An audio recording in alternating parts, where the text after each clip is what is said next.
What's going on, everybody? This is John J Gaming on the mic here, coming at you with a brand new episode of the Realignment Dynasty here on NCAA 14, featuring that college football revamp, of course. We are out here, man. We got not only a big-time game in terms of the rankings, we got a big-time rivalry game as well. We are taking on the number 12 ranked Texas Longhorns in the Red River rivalry, and they are coming in with some pretty good stats on the year. You know, an A overall squad, A offense, A plus defense. We're A pluses across the board. Lee Corso is rocking with us, but Texas is coming in there. They're 4-1 on the season so far.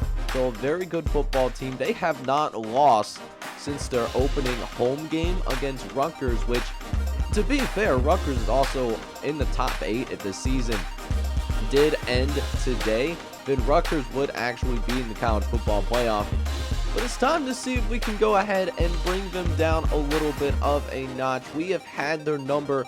Oklahoma has, at least in this dynasty universe in general. And we're going to see if we can keep that up here today. So it's going to be a good one. Make sure you go ahead, smack that like button. Hit that subscribe button as well if you do happen to be brand new to the channel. And with that, let's go ahead and jump into it. Let's see if we can take care of business against our hated rivals. Alright, boys, so we are back out here, man, up in Dallas, Texas, man, with some good old-fashioned Red River rivalry action as we start this game off. Huge play downfield, get ourselves over to Drew Ryan for that first down.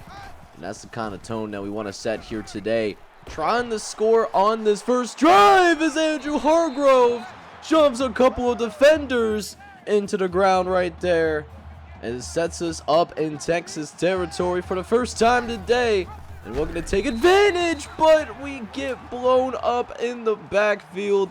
We are going to have to face fourth down on our very first drive. So we're going to go ahead, try to pull a fast one, get the fullback involved in this offense, but it doesn't work out for us, though. We do not get the push that we were looking for up on the line of scrimmage. So was able to move the ball a little bit, but unfortunately for us, though, that does end up meaning that, you know, we turn this football over on downs, man. Not how exactly we want to go ahead and start this game, but we come back at it again with the wide van. So, and this time we go even deeper, though, as we start in the red zone, and we're almost finishing in the red zone, except we almost turn the football over. Shout out to Drew Ryan for at least picking up that fumble recovery so that we can keep that drive going. That is definitely that was a little bit of a close call there, but we will get a touchdown from Andrew Hargrove, as that is going to be the very first score of the day. And we will strike first here in this Red River rivalry matchup, as we will take a 7-0 lead on the number 12 team in college football. But Texas, their offense is pretty good too. Their A's across the board as well. And they came to play too, man. So we knew this is going to be tough. We knew that this was not going to be easy, as the Longhorns do score on their next possession. So it's back to where we started, all knotted up at 7 apiece, as the Angels just looking for somebody to get open, finds it down the sideline, as Andrew Hargrove, he was all by himself. He was wide but naked open on that occasion. As now 2nd and 9, DeAngelis gonna throw over the middle, gets to Drew Ryan, and this time he does not fumble that football, and makes it 3rd and goal, as DeAngelis lines up with a free wide set. McDonald to the right, and we go the opposite way. Greg Coleman getting himself into the end zone. Touchdown, Sooners. And there we go, man. You absolutely love to see it. We will go ahead and make this a 14-7 game here. We retake the lead. And this rivalry game right here, definitely giving off a little bit of track meet energy, but we turned the football over. Actually, almost went ahead and got a pick six thrown on us. We were trying to get out to Drew Ryan, Probably should have just went ahead and accepted the sack. Not our smartest decision. And because of that right there, that does end up meaning that we are out here and we are all tied up once again. And we got another 1st and 10 coming up. D'Angelo's in the pistol. He's going to drop back. He's got free wide set, trying to throw it over the middle of the field, but that's intercepted as well. Oh, not what we wanted to see there. As Travis Calhoun does, he steps in front of our receiver, man. We got to call it how it is. He steps right in front of our receiver. They don't take advantage of the score this time around, but we aren't exactly helping ourselves either, though, as we turn the ball over for the 2nd time today. Let's see if we can avoid a 3rd consecutive turnover, as we got another 1st and 10. D'Angelo's facing some pressure right away, but gets it out to Drew Ryan, who's able to snatch that thing right out of thin air, and that's going to go for a touchdown. D'Angelo's with his 3rd passing TD of the ball game, and we will go ahead and put ourselves back on front.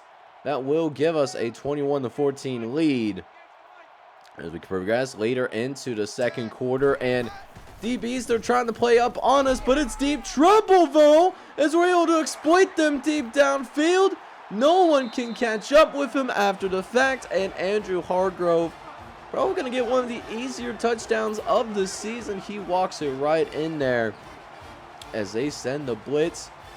We recognize that it's man-to-man, and Andrew Hargrove, he wins off the press, and that's a 28-14 game there. Is now 2-touchdown game. We're getting into the last couple minutes here of this 1st half, so really another opportunity to possibly go ahead and put some more points on the board before we go ahead and go into the halftime locker room, as we'll go read option this time. D'Angelo's using that elite speed, and no one accounts for him out of the backfield, and we're going to make them pay for it in an absolutely huge way, as it sets up now 4 total touchdowns in this 1st half for Antoine D'Angelo's. And here's the thing, Texas leaving us enough time on the clock to possibly get one more score on the board before we go ahead and jump into the halftime locker room. It's now 1st and 10 again. D'Angelo's looking over the middle. He's going to get it out to Scott Evans, who does make the catch and pick up the 1st down as well. Going to go with the no huddle as well with it. Only have those 2 timeouts. Going to throw it again over to the right-hand side. It's Lonnie Covington. And that catch does set us up inside the 5. A chance to maybe get a 40 burger before the half. And yes, sir, we do just that, baby. Touchdown, Oklahoma. And we get ourselves on the board once again. A 42-14 lead here now. Way to go out there and really start taking care of business, man. You absolutely love to see it. And so we take that momentum, we take it into the halftime locker room. We got a really good lead that we're working with. We definitely are right now. And how about this run to start the 2nd half? 1st possession in the 3rd quarter for us. And it goes for a huge game. Should have been a touchdown, but Marcus Hayden did end up getting caught from behind, but still get a chance here to possibly score, but a one-on-one, and we do end up losing it in the end zone, boys. Not a good idea, chat. I'm going to be honest with you guys. We kind of done messed up, and we fumbled the bag with that red zone opportunity. And Texas, they are crawling back into this game. It's only a 2-possession game. It's not by any means a blowout. It's actually starting to get kind of close now, so we got to focus in a little bit more. We've done great things so far in this game, but we got to keep getting points on the board, because I have a feeling that Texas, they ain't going to be stopping their scoring anytime soon now, as we'll go ahead dump it off to Andrew Hargrove, who just having a phenomenal day so far. 8 catches, 161 yards, the type of performance you want to see in a major rivalry game. Speaking of major rivalry games, Antoine D'Angelo's gets sacked once again. It's Reggie Battle that is able to go ahead and bring it down. And so we had to go ahead and punt the football away, but Texas cannot take advantage. So it still remains a 2-score game for right now, as that could have very well been a hospital throw. But Greg Coleman, he's able to bounce right back up. Looks like he's doing perfectly okay. And we're able to keep the drive going. Coleman, once again, getting the screen over the left-hand side. He's going to pick up yet another first down. Coleman doing a great job in the red zone. 2 touchdowns on the day. He'll throw again here on 2nd and long, getting it out to the receiver, Drew Ryan. And Drew Ryan now officially with over 100 yards as well. So 2 100-yard receivers in this game. We'll see if we can add a touchdown to that as well. It's 3rd and 6. Going to go ahead, dump it off to Will Lewis, who fights forward and gets it inside the 5-yard line there. And a goal line set here to get it up to 49. Lewis looking for the edge and just barely squeezes it in there. Touchdown, Sooners. And another score in this wild rivalry game here. Another edition of the Red River rivalry. And back up temporarily to a 3-score game, but Texas scores again. They're really trying their best to mount this comeback right now. I thought we were going to be blowing these guys off the field after, we had that incredible first half performance. I mean, we put up 42 points there in the first half. And yet here we are, man. Still a somewhat competitive game. Texas can still come back if we're not careful. So we got to go ahead, make sure that we get some time off the clock. 3rd and long. This could help us drain this clock even further. Got a 4-wide set here, needing someone to get open. We find Andrew Hargrove, who does get himself to the first down marker. And now we can really start draining this clock. Conservative chew clock. Consider that officially turned on now. As Marcus Hayden, he's going to find a first down. We'll see if we can do the same thing. Texas saving their timeouts for the time being, and they will start using those timeouts now after we gashed them for yet another run. Is now 2nd and goal. Want to try to get it into the end zone to seal this game, and we will do just that. Touchdown, Oklahoma, and that should do it. Another year and another victory for Oklahoma here in the Red River rivalry. Definitely a very exciting game. A huge win for us here as we proved that #1 ranking, at least on the offensive side of the football. We win this one by a final score of 56-35 in order to remain undefeated on the season. So there's no question whatsoever that Texas is a pretty good team. But we proved once again that we are the better squad, finding a way to win one out using that huge first half performance that we have to really cruise us to victory. We didn't do as much in the second half, turned the football over 3 times, which is still a few times too many, but we scored 50+ points and won the game, so I can't really complain about it.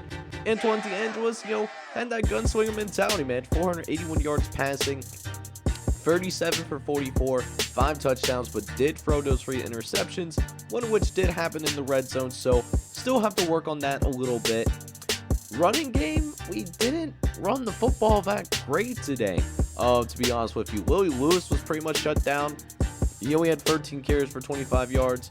Marcus Hayden had a really big run, like a 60-yard run, one of the biggest plays of the day, but after that didn't really do much either. Antoine DeAngelis had a 20-yard run, but outside of that, I know it seemed like we ran the ball okay, but to me, it just seems like we were bailed out by the big runs that we had during the course of the game. Now, for our receivers, this time around, we do have 2 100-yard receivers. Andrew Hargrove ends up with 9 catches, 172 yards, and 2 touchdowns. Another big day. Drew Ryan also had a really great performance as well. He ends up with 8 catches, 111 yards, and a touchdown. And then the sophomore redshirt out of East Hartford, Connecticut, ends up with 8 catches, 67 yards, and 2 scores in this one. This big 3 had itself a day in the Red River rivalry.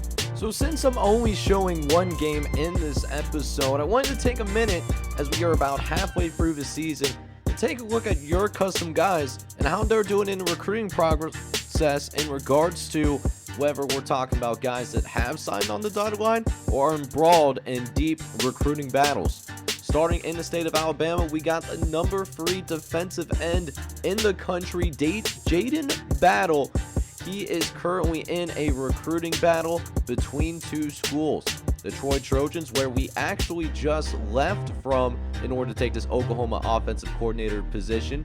And then UCF with Justin Jones as the defensive coordinator. A very good matchup between these 2 squads recruiting-wise. As for the other custom player in this for the season, we got Richie Spurlock, the number 11 outside linebacker from Hoover, Alabama, also locked in a recruiting battle of his own, as he has 2 scholarship offers to consider, Florida State and Georgia Tech, both of which are outside of the state of Alabama. As for Flash Williams, he actually does sign on the dotted line and will remain in the state of Arkansas, as the number 24 quarterback in this recruiting class is going to go to the Arkansas Razorbacks. He did also have a scholarship offer from Notre Dame, but decides to stay home, as this is a nice pickup to receive a high-end 3-star quarterback.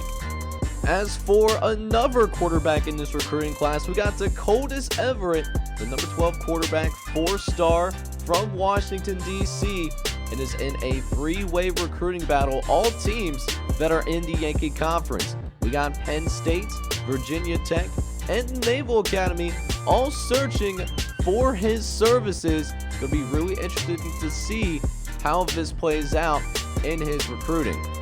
Moving into the state of Georgia, we now move on to the Randolph Brothers, starting with the better of the 2 in Dash Randolph, the number 13 wide receiver in this class, hailing from Atlanta, Georgia, and he is staying in the state of Georgia as well. He is going to play his college football at Georgia Tech. Did also have a scholarship offer from Florida, but will also decide to go ahead and remain in school. Up next, we have A.J. Mullis, a 3-star running back from Charlotte, North Carolina, the best running back in the entire state. And right now, he is in also a recruiting battle himself between Duke, Vanderbilt, and North Carolina. We'll see where he ends up going, looking for that opportunity to play early potentially. So that now takes us to Nelson Crocker, who not only is the number 1 running back in this recruiting class, but is the number 1 player in this recruiting class, and a little bit of a surprise for the Midland, Texas guy. We got a lot of scholarship offers, which is not any surprise whatsoever, but look at the schools that are at the top: Maryland, San Diego State, New Mexico, Kansas, Utah State, and even UTSA is also in there in the picture. Definitely something that I am really surprised about. I am really intrigued to see how the rest of his recruiting goes, because him going to a small school, that could, be a guy that could very well be a difference maker right away. And finally, the last of the recruiting guys that are either getting ready to sign the dotted line in recruiting battles or have already officially signed is 5-star running back Gilbert Cooper. He's the number 3 running back in this recruiting class, 5'9", 205 pounds. While he hasn't officially signed yet, he is slated to take himself to LSU, as he has a very big lead. Really interested to see how the rest of his college career goes. So next episode, we are going to jump into the second half of this regular season, and we'll start off that second half with yet another doubleheader, as we'll start off with a road game against Kansas, which, yeah, we're on the road, but I mean, Kansas, is Kansas football, right? It's not something that I'm really concerned about. But the game afterwards, we got number 8 TCU also as part of the doubleheader. So it's important for us, to take care of business against TCU. Obviously, they're a ranked opponent in our conference, but we also can't overlook Kansas, because teams that overlook other teams, that's sometimes how those how these upsets happen, right? So it's gonna be a good episode. I hope you guys are excited about the second half of the season, and I hope you're also enjoying the series as well. If you are, make sure you go ahead, smack that like button, and also hit that subscribe button if you have to be brand new, man, and made it to the end of this video. I would truly appreciate it. It would help a brother out. But with that, this is John J Gaming on the mic signing off. I'm hoping you're all out there having a good one. Take care, everybody.